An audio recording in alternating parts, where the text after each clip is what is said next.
श्री महाप्रज्ञ गुरवे नमः।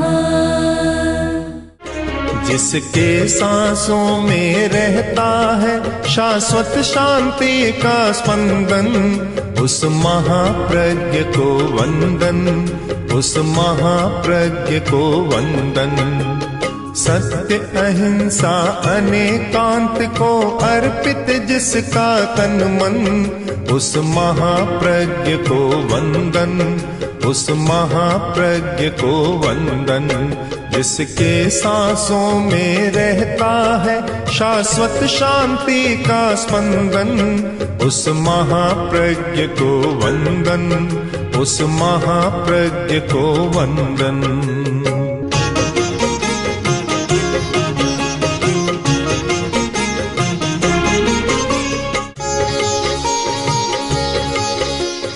जिस व्यक्ति का मनोबल आत्मबल मजबूत होता है वही कोई बड़ा काम कर सकता है। महामत्य चाणक्य ने लिखा, कार्यानुरूप प्रयत्न। हमारा प्रयत्न कार्य के अनुरूप होना चाहिए। अगर काम बड़ा है तो प्रयत्न भी वैसा होना चाहिए, और काम छोटा है तो प्रयत्न भी छोटा होना चाहिए। अगर बड़ा काम है तो बड़ा प्रयत्न करना जरूरी है। जो व्यक्ति कोई बड़ा प्रयत्न करता है उसका चिंतन भी कितना विशाल होता है। सामान्य आदमी का चिंतन एक प्रकार का और महापुरुष का चिंतन दूसरे प्रकार का होता है। सामान्य आदमी सोचता है मैं काम शुरू कर रहा हूं, कै काले, कौन सा समय है, समय कौन सा है, समय की हवा कौन सी चल रही है, उधर देखता है। किंतु जो बड़ा प्रयत्न करता है वह काल के पीछे नहीं चलता, काल उसके पीछे चलने लग जाता है। कहानी मित्राणी, कोई बड़ा प्रयत्न करता है और वह सोचे मैं काम तो कर रहा हूँ, मेरे मित्र कौन कौन है, मेरे सहयोगी कौन कौन है, मुझे कौन सहयोग करेंगे, इस चिंतन में लगे रहो, काम नहीं, बड़ा काम नहीं होता। कहानी मित्राणी। अगर आचार्य भिक्षु सोचते कि मैं एक नया प्रस्थान कर रहा हूँ और मेरे मित्र कौन कौन है, तो शायद कभी काम नहीं हो सकता। वह सोचता नहीं कौन मित्र है, ये मानकर कि सारी दुनिया ही मेरा मित्र है, अलग से कोई मित्र नहीं है और मुझे अलग से किसी मित्र की जरूरत भी नहीं है। को देश है, देश कौन सा है, देश कौन सा है, यह भी उसमें बाधा नहीं डालता। हर देश हर काल उसके साथ चलता है, देश भी साथ में चलता है, काल भी साथ में चलता है। काम करने वाला व्यक्ति पहले ही सोचने लग जाए कि ये देश कैसा है और ये यहाँ क्या होगा।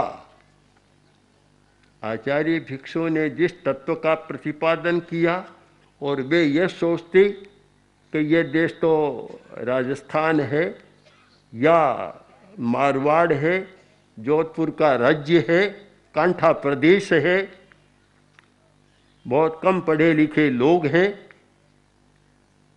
अगर ये सोचते तो शायद काम नहीं होता। उस व्यक्ति के लिए देश भी आ जाता है, दुनिया का देश आता है। इसीलिए शायद किसी ने कहा था कि आचार्य भिक्षु ने जो कहा उनके लिए तो उपयुक्त था जर्मन देश। एक विद्वान ने कहा कि आचार्य भिक्षु का जन्म तो जर्मनी में होना चाहिए था, न कि मारवाड़ में होना चाहिए था। किंतु जो महाप्रयत्न करने वाला है उसके लिए कोई भी देश, कांठा भी जर्मनी बन जाता है, मारवाड़ भी अमेरिका बन जाता है। अलग से किसी देश को चुनने की जरूरत नहीं होती। ये देश काल का चुनाव वे लोग करते हैं जो छोटे लोग होते हैं, छोटा प्रयत्न होता है। और जहाँ महाप्रयत्न होता है, बड़ा काम होता है, वहाँ देश काल सब अनुकूल बन जाते हैं। कौ व्ययागमौ। आदमी काम करते वक्त सोचता है कौ व्ययागमौ, मैं ये काम कर रहा हूँ, मुझे लाभ कितना होगा। व्यापारी व्यापार करता है, सोचता है कि मैं दुकान खोल रहा हूँ, मुझे लाभ कितना होगा, मेरा व्यय खर्चा कितना होगा। वह तोलता है व्यय और आय, दोनों को तोलता, आय व्यय को। किंतु जो महाकाम करता है, महान प्रयत्न करता है, अगर वह पहले ही आय व्यय के लेखे में लग जाए कि मुझे लाभ क्या मिलेगा, तो शायद काम आगे बढ़ नहीं सकता।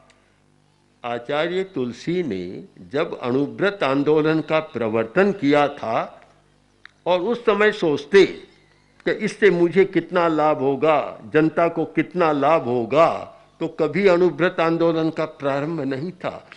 क्योंकि उस समय नैतिकता नीचे जा रही थी। हिंदुस्तान आज़ाद हुआ था, स्वतंत्रता का भी एक हर्ष था, माद था, उन्माद भी था, और लोग ये समझ बैठे कि अब हम स्वतंत्र हो गए, आज़ाद हो गए, अब तो जो चाहे सो कर सकते हैं। कुछ लोग इतने भोले होते हैं, कम समझ वाले होते हैं कि उनमें स्वतंत्रता से जो लाभ उठाना चाहिए वह तो नहीं उठाते और उन्माद में चले जाते हैं। एक आदमी रास्ते में सड़क पर आकर लेट गया। टांगे वाला आया, उसने देखा और कहा भी सड़क पर लेटा है, हट जा। तो बोला नहीं हटूंगा। क्यों? कि मैं आज़ाद हूँ, आज़ाद हूँ, आज़ाद देश का नागरिक हूँ, नहीं हटूंगा। एक दो बार समझाया और उसने टांगा चलाना शुरू किया कि क्या कर रहा है, कि तू अगर आज़ाद देश का नागरिक है तो सड़क पर लेटने के लिए स्वतंत्र है, तो मैं भी आज़ाद देश का नागरिक हूँ, मैं भी तुम्हारे ऊपर से टांगा चलाने के लिए स्वतंत्र। यह एक उन्माद भी आता है। और उस समय जो आचार्यवर ने चिंता की थी कि अगर नैतिकता का विकास नहीं होगा तो हिंदुस्तान आगे नहीं बढ़ पाएगा। धन बढ़ सकता है और कुछ हो सकता है, पर जब चरित्र नीचा चला जाएगा, और जिस देश का, समाज का चरित्र नीचे जाता है वह कभी सुखी नहीं हो सकता। धन पाने पर भी सुखी नहीं हो सकता और कुछ पाने मिलने पर भी सुखी नहीं हो सकता, दुखी रहता है, लड़ाई झगड़ा चलता है, आपस में चलता रहता है। आज हम देखते हैं कि धन के लिए बाप बेटे में झगड़ा चल रहा है, भाई भाई में झगड़ा चल रहा है, परिवार में झगड़ा चल रहा है, कभी कभी तो पति पत्नी में भी झगड़ा चल जाता है धन के लिए। तो ये क्यों होता है कि हमने चरित्र को गौण कर दिया और धन को प्रमुख बना लिया। आचार्य तुलसी ने जो एक क्रांति की थी, आचार्य भिक्षु ने आचार की क्रांति की थी एक साधु संस्था के क्षेत्र में, तो आचार्य तुलसी ने एक क्रांति की थी मानवता के क्षेत्र में कि पूरी मानव जाति का चरित्र कैसा होना चाहिए। अगर वे यह सोचते कि इससे लाभ कितना होगा, नुकसान व्यय कितना होगा, तो कभी नहीं हो सकता। तो जो भी कोई बड़ा काम करता है वह व्यय और आय का लेखा नहीं लगा सकता। छोटा व्यापारी तो लगा सकता है, पर बड़ा कैसे लगाएगा कुछ पता ही नहीं चलता उसमें। कोवा हम, फिर एक बात, मैं कौन हूं, मतलब काम में शक्ति, मेरी शक्ति कितनी है। अगर शक्ति पर विचार करने लग जाए तो बगड़ी से कभी प्रस्थान नहीं होता। यहाँ से जो एक नया प्रस्थान हुआ और ये तोलने लग जाते कि मेरी शक्ति कितनी है। शक्ति कितनी थी? कोई शक्ति नहीं थी। न तो मानव शक्ति आजकल जो माना जाता है ना, एक तो मेन पावर, एक मनी पावर, उनके पास न तो कोई मनी पावर था, रहने को कहीं स्थान नहीं था, और सब जगह यह था कि इनको स्थान कोई दे नहीं। अगर मनी पावर होता तो स्मशान में जाकर पहला पड़ाव नहीं करते। पहला पड़ाव स्मशान में किया, इसका मतलब कि भाई यहाँ कौन आता है? कौन आता है? कि जिसके पास कुछ भी नहीं होता वह यहाँ आता है। सन्यासी लोग स्मशान का चुनाव करते हैं, स्मशान की साधना होती है। जैन आगमों में भी एक प्रतिमा है, स्मशान प्रतिमा। एकाही की स्मशान प्रतिमा का मुनि स्मशान में जाकर और अपनी साधना का विशेष प्रयोग करते थे। आचार्य भिक्षु ने शायद एकाही की स्मशान प्रतिमा कर ली। एक दिन रात की होती है, रात की बस, तो एक रात की बस स्मशान प्रतिमा की साधना कर ली। कभी मेरे पास कुछ भी नहीं है। स्मशान में लोग कहते हैं डर रहता है। डर किसको? किसको डर रहता है? कि जिसके पास कुछ होता है। जो व्यक्ति अपने सर्वस्व का विसर्जन कर देता है, इतना अकिंचन हो जाता है कि मेरे पास कुछ भी नहीं है। भूत भी सयाने होते हैं, भूत प्रेत भी, जिसके पास कुछ होता है उसके पास जाते हैं। कुछ भी नहीं है, वहाँ जाकर क्या करेंगे?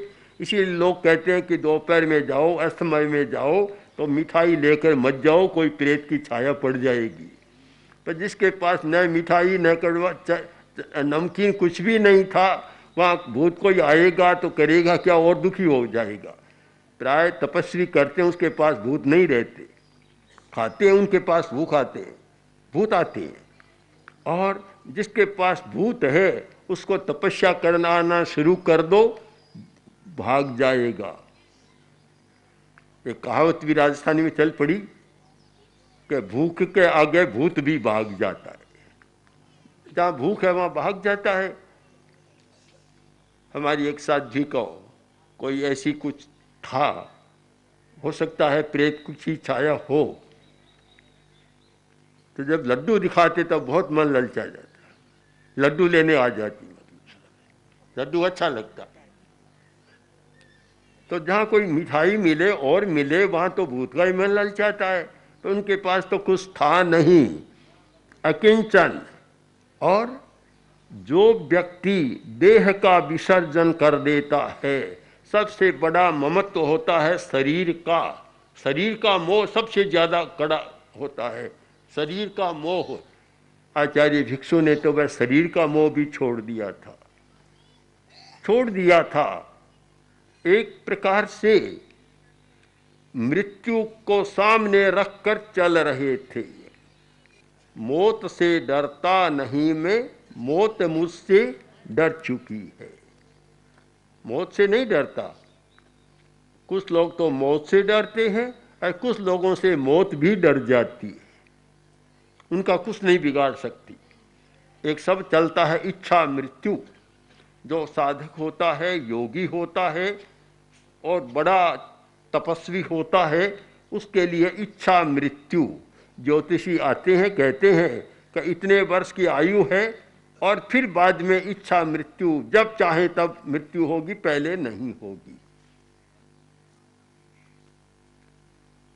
तो स्मशान एक ऐसा स्थान चुना। मानता हूं कि पराक्रम और अभय ये सफलता के दो बड़े सूत्र हैं। जिस व्यक्ति में पराक्रम नहीं, शौर्य, वीरता नहीं, वह कोई काम कर नहीं सकता। कायर आदमी तो पहले ही घबराता रहता है, घबराता रहता है, कर नहीं सकता। कोई बड़ा काम क्या, छोटा भी नहीं कर सकता। एक सैनिक था, बातें तो बहुत बनाता, पर कायर इतना था कि हमेशा पीछे रहता। कोई चढ़ाई हो गई शत्रु की, सेना गई और बहुत तेजी से कि जाओ जाओ, लड़ो, करो, ऐसा करो, खूब साहस बंधाने लगा। जब मोर्चे पर गए और सैनिक वह पीछे खिसक गया, भागने लगा, गांव वालों ने कहा कि अरे ये क्या, तुम तो कह रहे थे जाओ जाओ बलिदान दो, 1 करोड़ पीछे भाग आए। बोले पीछे भागा हूं तभी ढोले आए, नहीं तो ये ढोले आते ही नहीं आज तक। पराक्रम के बिना कोई आदमी बड़ा काम नहीं कर सकता। आज ये तो लगता है कि मनोबल कम हुआ है, पराक्रम भी कम हुआ है।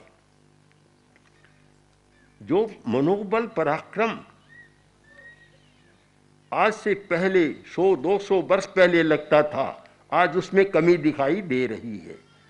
इसका कारण है कि जितना भोगवाद, उपभोगवाद, पदार्थवाद बढ़ेगा उतना मनोबल का ग्राफ नीचे चलता जाएगा, मनोबल उतना कम होता जाएगा।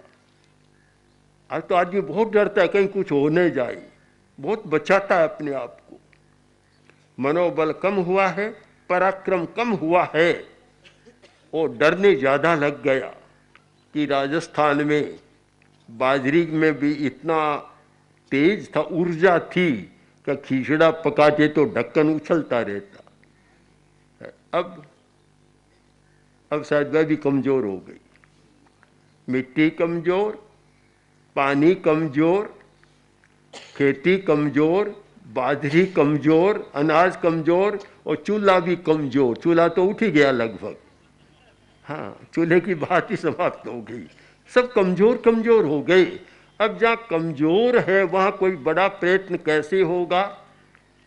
बड़ा प्रयत्न किया तो वहाँ सब कुछ ऊर्जावान था, ऊर्जा थी, तेज था, पराक्रम था, मनोबल था। हम केवल शरीर को न देखें, शरीर बल भी घट रहा है। शरीर बल भी कहाँ है वे?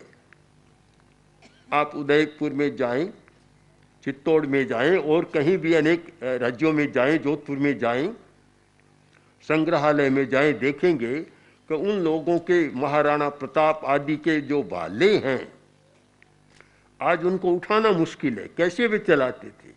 आज हाथ में भार उठाना ही मुश्किल है उसका। तो सब इतना घटा है।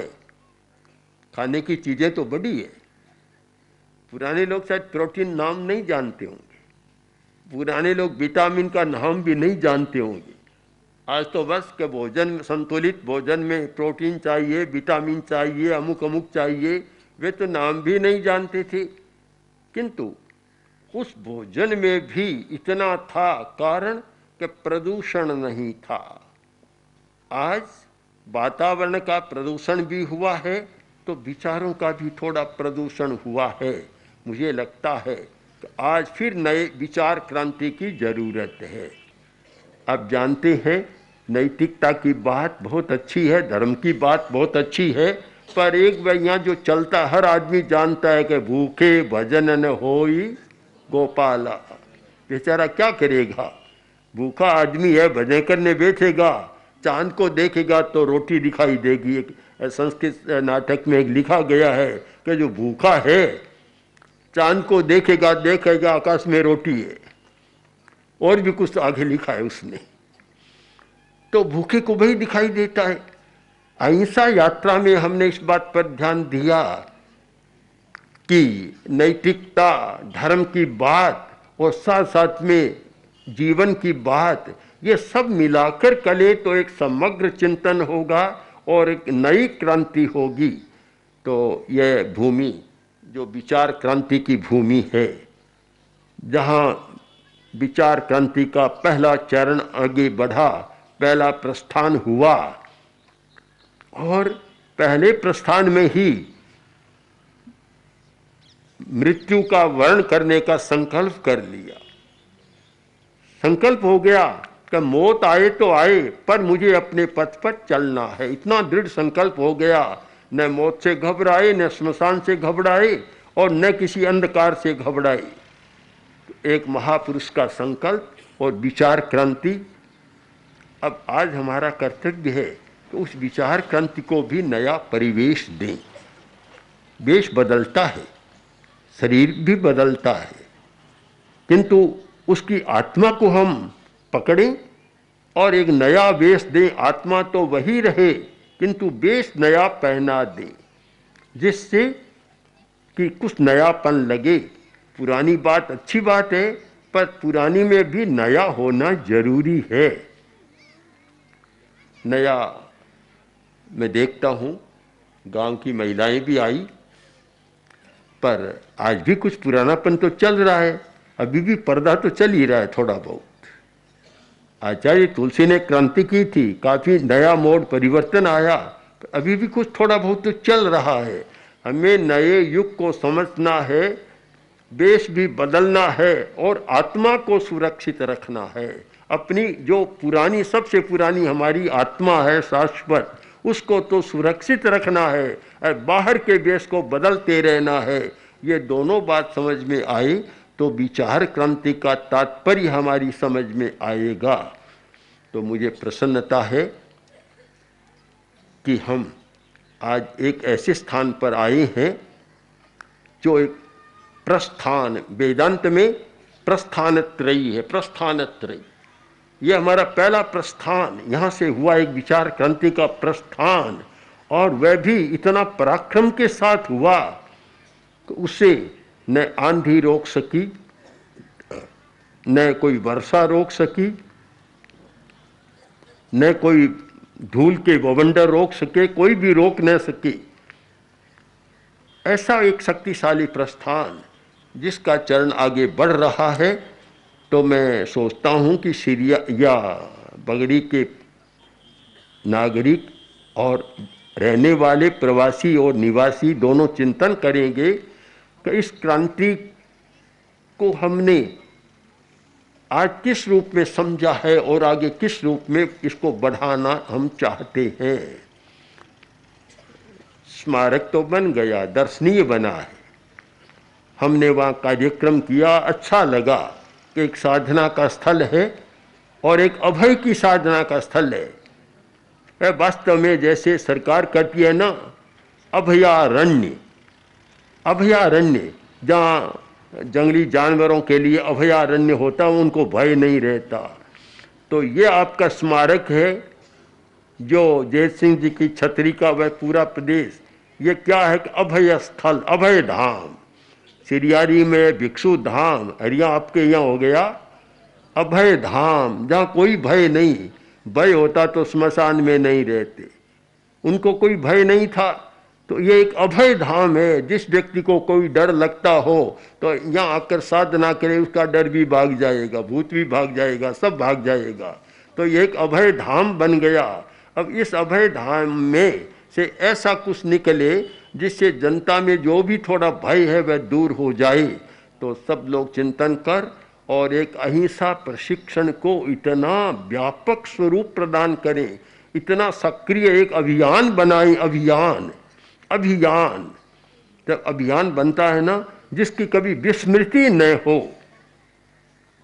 आपने गीत सुना है अभियान का, कभी नहीं भूलेंगे गुरुवर कंटालिए के दान को, कभी नहीं भूलेंगे गुरुवर राजनगर अभियान आह्वान को, कभी नहीं भूलें कंटालिए के दान को, कभी नहीं भूलेंगे गुरुवर आह्वान को, कभी नहीं भूलेंगे गुरुवर बगड़ी के प्रस्थान। कभी नहीं भूलेंगे गुरुवर बगड़ी के प्रस्थान को, कभी नहीं भूलेंगे गुरुवर